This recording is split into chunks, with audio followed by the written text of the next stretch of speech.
মৰমৰ ছাত্ৰ ছাত্ৰীসকল, আমি বৈজ্ঞানিক মানসিকতা কিদৰে গঢ়িব পাৰোঁ মোৰ এই পাঠটি আমি আলোচনা কৰি আছোঁ। মই যোৱা ক্লাছত পাঠটোৰ বিষয়ে আলোচনা কৰিছোঁ। যোৱা ক্লাছত আমি বিজ্ঞান কি, বিজ্ঞানৰ আৰম্ভণি কেনেকৈ হ'ল, বিজ্ঞানীৰ কাম কি, বৈজ্ঞানিক মানসিকতা বুলিলে আমি কি বুজোঁ, মুকলি মন কি, মানৱ জাতিলৈ বিজ্ঞানৰ আটাইতকৈ ডাঙৰ অৰিহণা কি, এইবিলাক মই আলোচনা কৰিছোঁ। আৰু মই যিখিনি কথা আলোচনা কৰিছোঁ তাৰ ওপৰত বহুখিনি প্ৰশ্ন হ'ব পাৰে। যেনে কেইটামান আমি আলোচনা কৰোঁ। ধৰা উদাহৰণস্বৰূপে এটা দৰকাৰী প্ৰশ্ন যে বিজ্ঞান বুলিলে কি বুজা, এইটো এটা দৰকাৰী প্ৰশ্ন। বিজ্ঞান বুলিলে কি বুজা আমি আলোচনা কৰিছোঁৱে, নিশ্চয় তোমালোকৰ মনত আছে যে এই বিশ্ব ব্ৰহ্মাণ্ডৰ ৰহস্য উদ্ঘাটনৰ ব্যৱস্থাটোৱে হৈছে বিজ্ঞান। আৰু কেতিয়াবা কি কৰে, এই বাক্যটো তুলি দিয়ে, এই বিশ্ব ব্ৰহ্মাণ্ডৰ ৰহস্য উদ্ঘাটনৰ ব্যৱস্থাটোৱে হৈছে বিজ্ঞান। এই বাক্যটো তুলি দি ব্যাখ্যা কৰিব দিয়ে। তেতিয়া কেনেকৈ লিখিবা, বেছি নম্বৰ নাথাকে, 3 নম্বৰমান থাকে। তেতিয়া তোমালোকে লিখিবা যে আমাৰ এই বিশ্ব ব্ৰহ্মাণ্ডখন অপাৰ ৰহস্যৰে ভৰপূৰ। এই বিশ্ব ব্ৰহ্মাণ্ডৰ আমি যেইফালে আমি দৃষ্টি নিক্ষেপ কৰোঁ সেইফালে আমি কি দেখা পাওঁ, ৰহস্যৰ অনেক সম্ভাৰ আমি দেখিবলৈ পাওঁ। আৰু এই ৰহস্য উদ্ঘাটনৰ প্ৰচেষ্টাৰ ফলস্বৰূপেই কি হৈছে, বিজ্ঞানৰ জন্ম হৈছে। তোমালোকক মই আদিম মানুহজনৰ কথা কৈছিলোঁ, যিজন প্ৰথম বিজ্ঞানী আছিল, যিজনে জুইৰ আৱিষ্কাৰ কৰিছিল। তেওঁ কি দেখিলে যে শিলে শিলে ঘঁহনি খাই তানে জুই সৃষ্টি হৈছে। তেওঁৰ কাৰণে এটা ডাঙৰ ৰহস্য, যে এই ৰহস্য উদ্ঘাটনৰ বাবে তেওঁ প্ৰচেষ্টা চলালে আৰু এই প্ৰচেষ্টাৰ ফলত তেওঁ জুইৰ ব্যৱহাৰ আয়ত্ত কৰিলে। আমি যদি আকাশৰ ফালে চাওঁ কি দেখা পাওঁ, আমি জোন, বেলি, তৰাকে ধৰি গ্ৰহ, নক্ষত্ৰ, উপগ্ৰহ আমি দেখিবলৈ পাওঁ। প্ৰত্যেকে নিজৰ নিজৰ কক্ষপথত অৱস্থান কৰি আছে, হাজাৰ হাজাৰ মাইল আমাৰ পৰা দূৰত আছে। এই ৰহস্যৰ আমাৰ মহাকাশৰ এই ৰহস্য উদ্ঘাটনৰ প্ৰচেষ্টাৰ ফলস্বৰূপে মহাকাশ বিজ্ঞানৰ অভূতপূৰ্ব উন্নতি হৈছে। আৰু মহাকাশ বিজ্ঞানৰ উন্নতিৰ ফলস্বৰূপে আমি এই পৃথিৱীখনৰ বাহিৰেও অন্য গ্ৰহত বসবাস কৰাৰো আজি সপোন দেখিছোঁ। তেনেকৈ আমি যদি চাওঁ আমাৰ বেমাৰ আজাৰবিলাক, কিমান ধৰণৰ আমাৰ বেমাৰ আজাৰ হয়, আমাৰ চিনাকি অচিনাকি বহুত বেমাৰে আমাক জুৰুলা কৰে। এই বেমাৰবিলাকনো কি, কিয় এই বেমাৰবিলাক হয়, ইয়াৰ চিকিৎসাৰ বিধান কি, এই ৰহস্য অনুসন্ধানৰ ফলস্বৰূপে চিকিৎসা বিজ্ঞানৰ কি হৈছে, উন্নতি হৈছে। গতিকে এই বিশ্ব ব্ৰহ্মাণ্ডৰ ৰহস্য উদ্ঘাটনৰ বাবে আমি যেতিয়াই প্ৰচেষ্টা হাতত লৈছোঁ তেতিয়াই কিহৰ জন্ম হৈছে, বিজ্ঞানৰ জন্ম হৈছে। এনেকৈ তোমালোকে লিখিবা ব্যাখ্যা কৰি। তাৰপিছত এইটো এটা প্ৰশ্ন আহে যে বৈজ্ঞানিক মানসিকতা বুলিলে কি বুজা।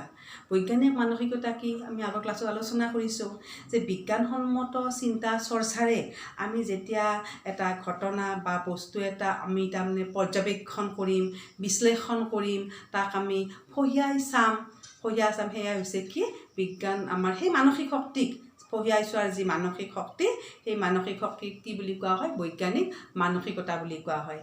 যে বৈজ্ঞানিক মানসিকতা কেৱল যে বিজ্ঞানৰ উচ্চ ডিগ্ৰীধাৰীসকলৰ থাকিব লাগিব এনেকুৱা নহয়। যে আমি বাস্তৱ ক্ষেত্ৰত দেখা পাওঁ যে বিজ্ঞানৰ উচ্চ ডিগ্ৰীধাৰীসকলৰ মাজতো বৈজ্ঞানিক মানসিকতা নাই, অথচ সাধাৰণ হোজা মানুহ এজনৰো বৈজ্ঞানিক মানসিকতা থাকিব পাৰে। আৰু এখন দেশ বা এখন সমাজ প্ৰগতিৰ পথত আগুৱাই যোৱাৰ কাৰণে বৈজ্ঞানিক মানসিকতা অতি প্ৰয়োজনীয়। তাৰপিছত আৰু এটা প্ৰশ্ন আহে যে বিজ্ঞানৰ মানৱ জাতিলৈ আটাইতকৈ ডাঙৰ বৰঙণি কি, এইটো এটা প্ৰশ্ন আহে। যে বিজ্ঞানে মানৱ জাতিলৈতো অনেক অৰিহণা আগবঢ়াইছে। বিজ্ঞানৰ অভূতপূৰ্ব উন্নতিৰ ফলত আমাৰ অন্ন, বস্ত্ৰ, বাসস্থানৰ অভাৱ আমাৰ দূৰ হৈছে। আমাৰ জীৱন স্বাচ্ছন্দ্যৰে ভৰি পৰিছে। বিজ্ঞানৰ নিত্য নতুন সামগ্ৰীৰে আমি আমাৰ জীৱন আৰামদায়ক কৰি তুলিছোঁ, স্বাচ্ছন্দ্যময় কৰি তুলিছোঁ। কিন্তু এইবিলাক হৈছে বিজ্ঞানৰ আমাৰ বাহ্যিক আমাৰ তাৰ অৱদানহে। যে আচলতে বিজ্ঞানে আমাৰ ক্ষেত্ৰত মানৱ জাতিলৈ আটাইতকৈ গুৰুত্বপূৰ্ণ অৱদান আমাৰ বিজ্ঞানে আমাক দিছে, আমাৰ বিভিন্ন ক্ষেত্ৰত দিছে। সেইকেইটা হৈছে বৈজ্ঞানিক, মনত ৰাখিবা, বৈজ্ঞানিক চিন্তাধাৰা, বৈজ্ঞানিক তাৰমানে মনোভাৱ আৰু বৈজ্ঞানিক পদ্ধতি। এইটো হৈছে বিজ্ঞানৰ মানৱ জাতিলৈ আটাইতকৈ ডাঙৰ বৰঙণি। বৈজ্ঞানিক চিন্তাধাৰা, বৈজ্ঞানিক মনোভাৱ আৰু বৈজ্ঞানিক পদ্ধতি। এইটো এটা দৰকাৰী প্ৰশ্ন। আৰু পৰীক্ষাত আহে যে মুকলি মন বুলিলে কি বুজা, এইটো এটা দৰকাৰী প্ৰশ্ন। মুকলি মনৰ কথা সিদিনা আলোচনা কৰিছোঁ। মুকলি মন কি, যে বোপা ককাৰ দিনৰে পৰা বা পূৰ্বাপৰ প্ৰচলিত চিন্তা ভাৱনাবিলাকক আমি খামোচ মাৰি ধৰি নাথাকি যদি আমি নতুন তথ্য নতুন জ্ঞানেৰে নতুন সিদ্ধান্তত যেতিয়া আমি উপনীত হ'বলৈ চেষ্টা কৰোঁ সেয়া হৈছে মুকলি মন যে আমাৰ পূৰ্বপুৰুষে যি কৈছিল তাতে আমি খামোচ মাৰি নাথাকি আমি যেতিয়া আমি কথা এটা আমি ফহিয়াই চাব পাৰোঁ কথা এটা আমি বিশ্লেষণ কৰিব পাৰোঁ বস্তুনিষ্ঠভাৱে তাক বিশ্লেষণ কৰিব পাৰোঁ সেয়াই হৈছে মুকলি মন এইটো পৰীক্ষাত আহে আৰু তোমালোকৰ পাঠটোত মুকলি মনৰ উদাহৰণ সুন্দৰকৈ ব্যাখ্যা কৰিছে এটা উদাহৰণ দিছে মুকলি মনৰ যে আমি পাঠটোলৈ আহিছোঁ যে চাবা যে ধৰা এগৰাকী তাৰমানে যে কৃষি বিজ্ঞানৰ এগৰাকী তাৰমানে উচ্চ ডিগ্ৰীধাৰীয়ে খেতিয়কসকলৰ ওচৰলৈ আহি তাৰমানে ক'লে যে তোমালোকে এই আওপুৰণি পদ্ধতিৰে খেতি কৰাতকৈ যে আধুনিক পদ্ধতিৰে খেতি কৰা উন্নত বীজ লোৱা চৰকাৰৰ ফালৰ পৰা উন্নত বীজ তাৰমানে প্ৰদান কৰা হয় বা উন্নত ধৰণৰ তোমালোকে সাৰ ব্যৱহাৰ কৰা তেতিয়াহ'লে কি হ'ব যে খেতিৰ ফচল তাৰমানে অধিক গুণে বৃদ্ধি পাব তেতিয়া বহুতে হয়তো মানি নল'ব কৃষি বিজ্ঞানীজনৰ কথা কিয়নো তেওঁলোকে সেই আজো ককাৰ পৰা তেওঁলোকৰ সেই পূৰ্বপুৰুষৰ পৰা সেই পদ্ধতিতে তেওঁলোকে খেতি কৰি আহিছে এনেকৈ তেওঁলোকে পৰিয়াল পোহপাল দি আহিছে গতিকে কৃষি বিজ্ঞানীৰ কথা যে শুদ্ধ তাৰ কি নিশ্চয়তা আছে গতিকে হয়তো বহুতেই তেওঁৰ কথাবিলাক একেষাৰতে উৰাই দিব যে আমি বোপা ককাৰ দিনৰ পৰা এনেকৈ খেতি কৰি আহিছোঁ কোনোবা এজন বুদ্ধিমানে হয়তো ভাবিব যে তেওঁৰ কথাবিলাকতো নিশ্চয় কিবা এটা ভিত্তি আছে তেওঁতো যথেষ্ট উচ্চ শিক্ষিত বোলে এটা পৰীক্ষা এটা কৰা চাওক তেওঁ কি কৰিব যিহেতু কেইডৰামান মাটিত তেওঁ এই কৃষি বিজ্ঞানীজনে যেনেকৈ কৈছিল উন্নত বীজ আনিলে তেওঁ কোৱা মতে মাটিৰ গুণ পৰীক্ষা কৰি সেইমতে তেওঁ সাৰ দি তেওঁ খেতি কৰিলে দেখা গ'ল যে কৃষি বিজ্ঞানীজনৰ কথা মতে তেওঁ কেইডৰা মাটিত খেতি কৰিছিল তাৰ ফচল তাৰমানে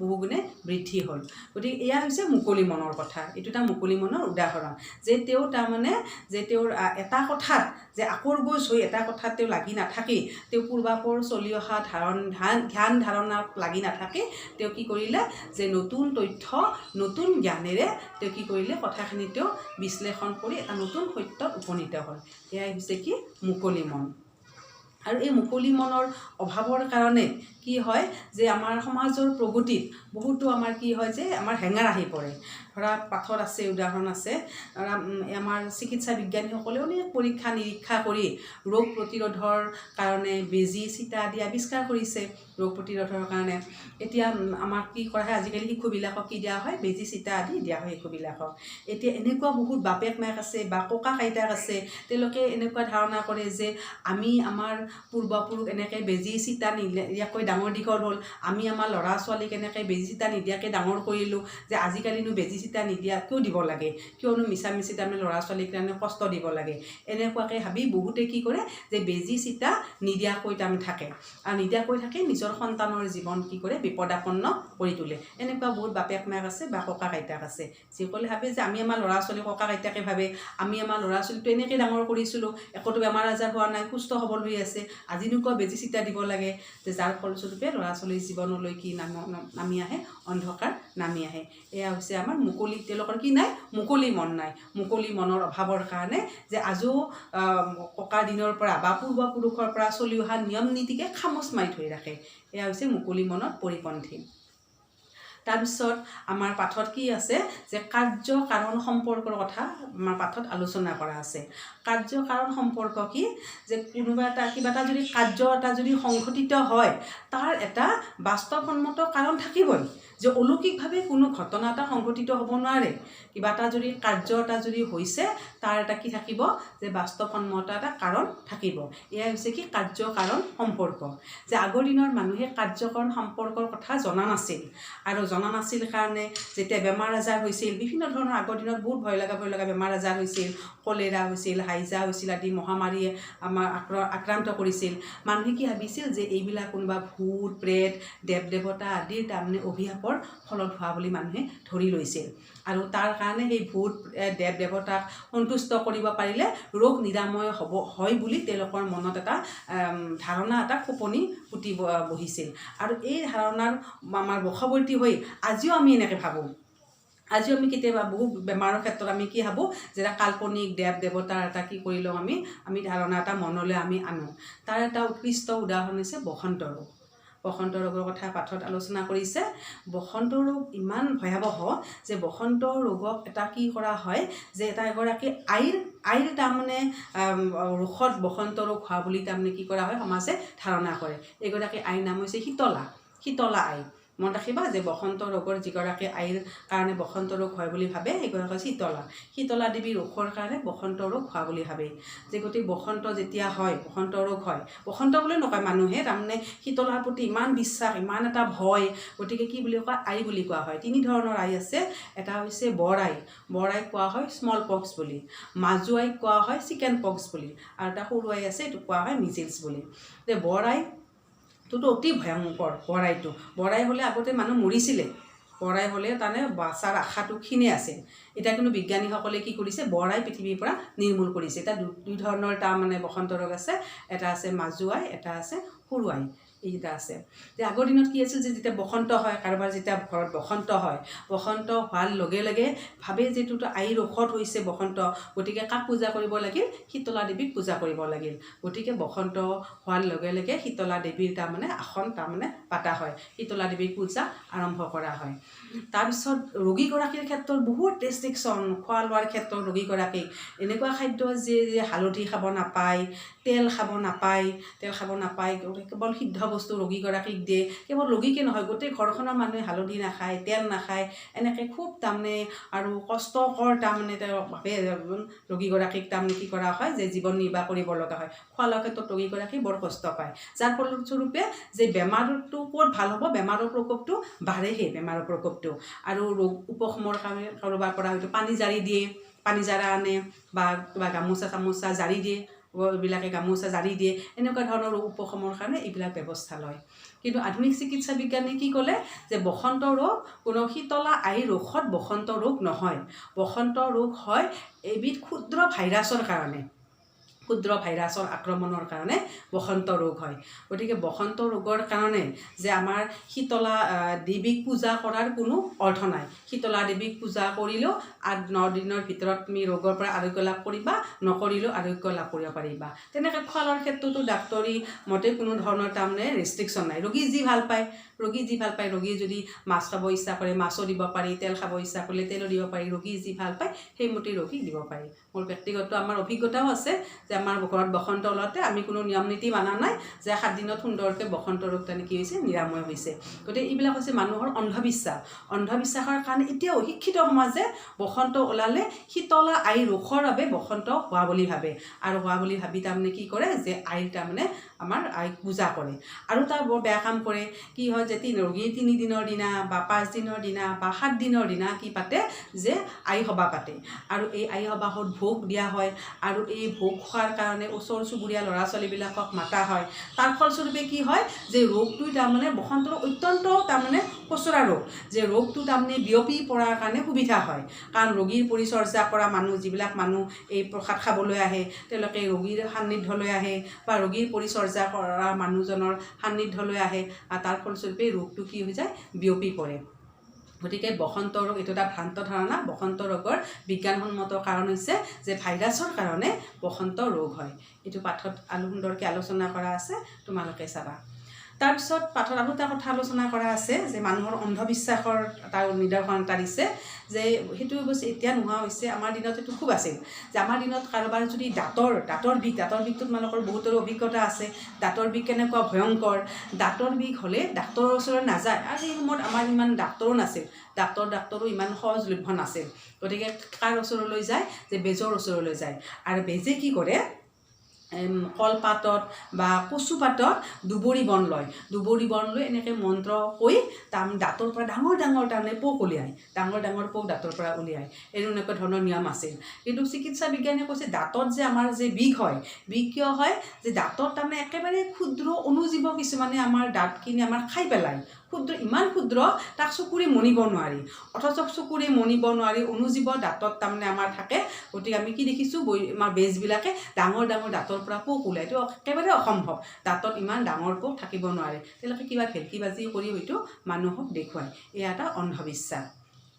তাৰপিছত পাঠত আমাৰ আলোচনা কৰা আছে বিভিন্ন আমাৰ অন্ধবিশ্বাসৰ কথা আলোচনা কৰা আছে আৰু কি আছে পাঠত যে আমাৰ মানুহ কিছুমান কি কৰে যে অবৈজ্ঞানিক ধাৰণা কিছুমানক বৈজ্ঞানিক ধাৰণা বুলি প্ৰচাৰ কৰে যে অবৈজ্ঞানিক ধাৰণা তাক কিন্তু বৈজ্ঞানিক ধাৰণা বুলি প্ৰচাৰ কৰে তেনেকুৱা এটা নিদৰ্শন হৈছে ধৰা আমাৰ যদি আঙুলি এটা যদি কাটে আমাৰ বহুতে কি কৰে যে আঙুলিটো একেবাৰে তেজখিনি চুহি একদম আঙুলিটো তাৰমানে একদম মুখত তাৰমানে হেঁচা মাৰি ধৰে আৰু তেজখিনি তাৰমানে শুহি লয় তেজখিনি আৰু ভাবে যে এই ইমান মূল্যৱান তেজ শৰীৰৰ তেজখিনি তাৰমানে এনেই তাৰমানে অপব্যয় হ'বনে তেজখিনি খাই থ'লে গতিকে শৰীৰৰ তেজখিনি থাকিব বুলি তাৰ ধাৰণা কৰে কিন্তু এইটো এটা অবৈজ্ঞানিক ধাৰণা যে আমাৰ শৰীৰৰ তেজ চলাচল কৰা যিটো তাৰমানে তন্ত্ৰ সেই তন্ত্ৰ আৰু আমি খাদ্য খালে আমাৰ আহাৰ জিনোৱা যিটো তন্ত্ৰ সেই তন্ত্ৰটো সম্পূৰ্ণ বেলেগ গতিকে তেজখিনি যদি আমি খাই দিওঁ সেই তেজ চলাচল কৰা তন্ত্ৰটো তেজখিনি নোসোমাই ক'ত সোমাব পাকস্থলীলৈকে যাব আৰু হাতখন যদি লেতেৰা আছিল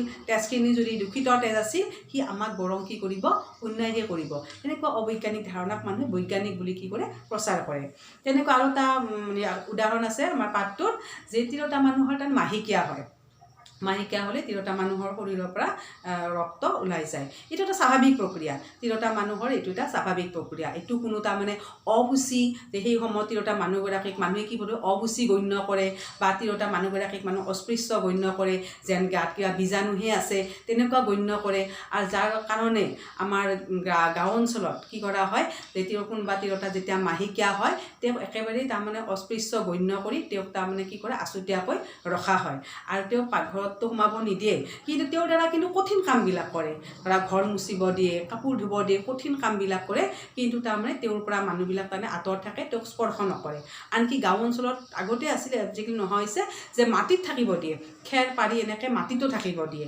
এইটো একেবাৰে অবৈজ্ঞানিক ধাৰণা যে তিৰোতা মানুহৰ মাহেকীয়া হোৱাটো এটা স্বাভাৱিক এটা কথা এইটো কোনো অস্বাভাৱিক কথা নহয় আৰু সেই তিৰোতাগৰাকীক স্পৰ্শ কৰিলে কোনো ধৰণৰ তাৰমানে বীজাণুৱে আমাক আক্ৰমণ নকৰে গতিকে এনেকুৱা এটা অবৈজ্ঞানিক ধাৰণাক মানুহে ভাবে কি যে এইটো এটা তাৰমানে বৈজ্ঞানিক যে তিৰোতাগৰাকীক যে আছুতীয়াকৈ ৰাখিছে তিৰোতাগৰাকীক যে কোনো যে স্পৰ্শ কৰা নাই মানুহে এনেকৈ বৈজ্ঞানিক ধাৰণা বুলি মানুহে প্ৰচাৰ কৰে এয়া তাৰমানে কি যে কিছুমান অবৈজ্ঞানিক ধাৰণা বৈজ্ঞানিক ধাৰণা বুলি মানুহে প্ৰচাৰ কৰা এইটো এটা নিদৰ্শন তাৰপিছত আমাৰ কি হয় যে আমাৰ অস্বাস্থ্যকৰ পৰিৱেশ বা আমাৰ দূষিত পানী খোৱাৰ ফলত আমাৰ বহুতো বেমাৰ আজাৰ হয় এইটো পৰীক্ষাত আহে কিন্তু কি বেমাৰ আজাৰ হয় জণ্ডিছ হয় ডায়েৰিয়া হয় মেলেৰিয়া হয় এইবিলাক বেমাৰ হয় এই বেমাৰবিলাক তাৰমানে নিৰ্দিষ্ট কাৰণ আছে বেমাৰবিলাকৰ যে কোনো বেজে বা কোনো কবিৰাজে বেমাৰবিলাক ভাল কৰিব নোৱাৰে কিন্তু এতিয়াও আমাৰ সমাজত এনেকুৱা বহু মানুহ আছে যিসকলে জণ্ডিছ যদি হয় কোনোবা কবিৰাজৰ ওচৰত যায় কবিৰাজে মালা দিয়ে মালা পিন্ধে এনেকুৱা মানুহ আছে গতিকে কবিৰাজৰ কিবা পানীজাৰা দিয়ে পানীজাৰা খাই থাকে এনেকুৱা অবৈজ্ঞানিক ধাৰণা লৈ থাকে আৰু কিছুমান হয়তো শিক্ষিত মানুহ আছে যিসকলে দুটাই কৰে ডাক্তৰৰ ওচৰলৈ যায় ভয় লাগে ডাক্তৰৰ ওচৰলৈ যায় আৰু ডাক্তৰৰ চিকিৎসাটো বিশ্বাস স্থাপন কৰিব নোৱাৰে দোদুল্যমান অৱস্থাত থাকে ওজাৰ ওচৰলৈ যায় এনেকুৱা দোদুল্যমান অৱস্থাত থাকে চিকিৎসা কৰে গতিকে এওঁলোকৰ মাজতো কি নাই বৈজ্ঞানিক মানসিকতাৰ অভাৱ এনেকুৱা মানসিকতাৰ অধিকাৰী মানুহে কেতিয়াও সমাজৰ প্ৰগতিত অৰিহণা যোগাব নোৱাৰে তাৰপিছত সমাজত যে আমাৰ অবৈজ্ঞানিক মানসিকতাৰ এটা উৎকৃষ্ট উদাহৰণ হৈছে ডাইনী হত্যা এইটো এটা বৰ দুখদায়ক ঘটনা এটা ডাইনী হত্যা আমাৰ অসমৰ প্ৰায় সকলো জনজাতিৰ মাজতে এই ডাইনী বিশ্বাস আছে তোমালোকে নিশ্চয় জানাই ডাইনী বিশ্বাসটো যে তাৰমানে আগৰ দিনত তাৰমানে কি হৈছিল যে কিছুমান মানুহক তাৰমানে এনেকৈ ভাবিছিল যে কিছুমান মানুহে তন্ত্ৰ মন্ত্ৰ জানে ডাইনী বিদ্যা জানে গতিকে কিছুমান মানুহে আনৰ গাত তাৰমানে বেমাৰটো তাৰমানে জাপি দিব পাৰে কিছুমান বেমাৰ আনৰ গাত জাপি দিব পাৰে বুলি মানুহে ধাৰণা কৰিছিল আৰু এই ধাৰণা ইমান দকৈ জনজাতীয় সমাজত পাইছে যে শিক্ষিত মানুহে কিন্তু বিশ্বাস কৰে ডাইনীটো আজিৰ যুগতো শিক্ষিত মানুহে ডাইনী বিশ্বাস কৰে যে ডাইনী বিশ্বাসৰ কাৰণে এচামে সুবিধাও লয় এচাম সুবিধাবাদী মানুহৰ কিন্তু চক্ৰান্ত জড়িত হৈ থাকে ধৰা গাঁৱত এঘৰ মানুহ আছে তেওঁলোকৰ অকলশৰীয়া তিৰোতা এগৰাকী আছে তেওঁৰ হয়তো সা সম্পত্তি আছে বা তিৰোতাগৰাকী হয়তো কেনেকৈ বেজালিৰ চৰ্চাও কৰে তেতিয়া কাৰোবাৰ কিবা অসুখ হৈছে অসুখ ভাল হোৱা নাই বা এই গাঁৱত তাৰমানে উপযুক্ত চিকিৎসাৰ ব্যৱস্থাও নাই গতিকে তেওঁলোকে তাৰমানে কেনেকুৱা এটা প্ৰচাৰ কৰে যে এই তিৰোতাগৰাকী ডাইনী এই তিৰোতাগৰাকীৰ কাৰণে এই মানুহগৰাকীৰ তাৰমানে বেমাৰটো ভাল হোৱা নাই বা গাঁৱত তাৰমানে কি চলিছে যে বেমাৰ আজাৰ হৈছে গাঁওখনত তাৰমানে বহুত অপায় অমংগলে দেখা দিছে এই ধাৰণাই যেতিয়া মানুহৰ মাজত ইমান দকৈ শিপায় মানুহবিলাকৰ হিতাহিত জ্ঞান নোহোৱা হৈ যায় দয়া মমতা মানুহৰ নোহোৱা হৈ যায় মানুহবিলাকে নিশংসভাৱে সেই তিৰোতাগৰাকীক তাৰমানে হত্যা কৰে যে এটা ডাঙৰ একেবাৰে তাৰমানে কি অমানৱীয় কথা নহয়, এটা ডাঙৰ অপৰাধ, এটা তাৰমানে এইটো এটা ডাঙৰ অপৰাধ। এটা চৰকাৰে যিমানে আমাৰ ডাইনী হত্যা দূৰীকৰণৰ কাৰণে আমাৰ আইন কানুন কৰিছে, সিমানে ডাইনী হত্যা সমাজত বাঢ়ি গৈছে, প্ৰকোপটো বাঢ়ি গৈছে। এয়া হৈছে আমাৰ অবৈজ্ঞানিক যিটো মানসিকতা, আমাৰ বৈজ্ঞানিক মানসিকতাৰ অভাৱৰ কাৰণে ডাইনী হত্যাৰ নিচিনা ঘটনাই সমাজত তাৰমানে প্ৰাধান্য লাভ কৰিছে। অশিক্ষিত মানুহক বাদ দিয়ে শিক্ষিত মানুহক কি কৰে, ডাইনী বিশ্বাস কৰে। আৰু এইখিনি মানুহে তাৰমানে কি বিজ্ঞান কি বস্তু নাজানে, বিজ্ঞান কি বস্তু বুজি নাপায় কাৰণে এই ডাইনী নিচিনা ঘটনা বিশ্বাস কৰে। তাৰপিছত পাঠত এইটো কথা আলোচনা কৰা আছে, তোমালোকে নিশ্চয় গম পাইছা যে কোনোবা মানুহে কি হয়, যে সপোনত কিবা ঔষধ পোৱা বুলি দাবী কৰে, যে কোনোবা মানুহে সপোনত কিবা ঔষধ পোৱা বুলি দাবী কৰি সেই ঔষধেৰে বিভিন্ন ধৰণৰ ৰোগ নিৰাময় কৰিব পাৰিব বুলি তেওঁতা কি কৰে, প্ৰচাৰ চলায়। আৰু মানুহবিলাকক বিশ্বাস কৰে, এনেকুৱা কথাবিলাকক মানুহবিলাক অতি সহজে বিশ্বাস কৰে। মানুহবিলাকে বিশ্বাস কৰি সেই মানুহজনৰ ওচৰলৈ তাৰমানে বিভিন্ন ধৰণৰ ৰোগৰ তাৰমানে প্ৰতিবিধান বিচাৰি মানুহজনৰ ওচৰলৈ আহে। আজি 20 বছৰমান সম্ভৱ 20 বছৰমান আগতে এই মৰিগাঁৱতো এনেকুৱা এটা ঘটনা আমি শুনিছিলোঁ। টিংকু ডেকা নামৰ এটা সৰু ল'ৰা এটা যে সপোনত তাৰমানে ঔষধ পাইছিল, ঔষধ পোৱা বুলি তাৰমানে প্ৰচাৰ কৰিছে, যে তেওঁৰ ঘৰলৈ একেবাৰে গোটেই অসমৰ মানুহ, উজনিৰ পৰা নামনিলৈ গোটেই অসমৰ মানুহ তেওঁৰ ঘৰত একদম লানি নিচিঙা ধাৰ বৈছিল তেওঁৰ ঘৰত। কিছুদিন পিছত কি হৈ গ'ল, নোহোৱা হৈ গ'ল। মানুহে গম পালে, এইবিলাক যে চব ভেলকিবাজি, মানুহে গম পালে। কিন্তু আমি ইমান তাৰমানে এইবিলাক কথা অতি সহজে বিশ্বাস কৰোঁ, এই কথাবিলাকক, যে এনেকৈ অবৈজ্ঞানিক ধাৰণা কিছুমান আমি কি কৰি থাকোঁ, পোষণ কৰি থাকোঁ। এনেকৈ পাঠটোত আমাৰ যিবিলাক অবৈজ্ঞানিক মানসিকতা, এই মানসিকতা সম্পৰ্কে পাঠটোত আলোচনা কৰিছে। আৰু পাঠটোত লেখকে এইটো কথাৰ ওপৰত গুৰুত্ব দিছে যে আমি মুকলি মনৰ গৰাকী হোৱাটো অতি প্ৰয়োজনীয়। আজিৰ যুগটো হৈছে মুকলি মনৰ যুগ। আমি কথাবিলাক পৰীক্ষা নিৰীক্ষা কৰোঁ। এই বসন্ত ওলাইছে, আমি পৰীক্ষা কৰি চাওঁচোন, ইমানো ভয় কৰিব লাগেনে যে শীতলা আইৰ ঔষধ বসন্ত হোৱা বুলি। যে মই নিজে ব্যক্তিগতভাৱে আমাৰ বসন্ততে মই পৰীক্ষা কৰি চাইছিলোঁ, একোতো হোৱা নাই। যে আমাৰ তাৰমানে কি নাই, যে ঘটনা এটা কঢ়িয়াই চাব পৰা, ঘটনা এটা বিশ্লেষণ কৰিব পৰা, নিজৰ মন মগজু খটুৱাই ঘটনা এটা বিশ্লেষণ কৰিব পৰা আমাৰ শক্তিৰ অভাৱ, মানসিক শক্তিৰ অভাৱ। আৰু এই মানসিক শক্তিৰ যেতিয়ালৈকে অভাৱ ঘটিব, তেতিয়ালৈকে সমাজত অন্ধবিশ্বাস কুসংস্কাৰে সমাজত প্ৰসাৰ লাভ কৰি থাকিব।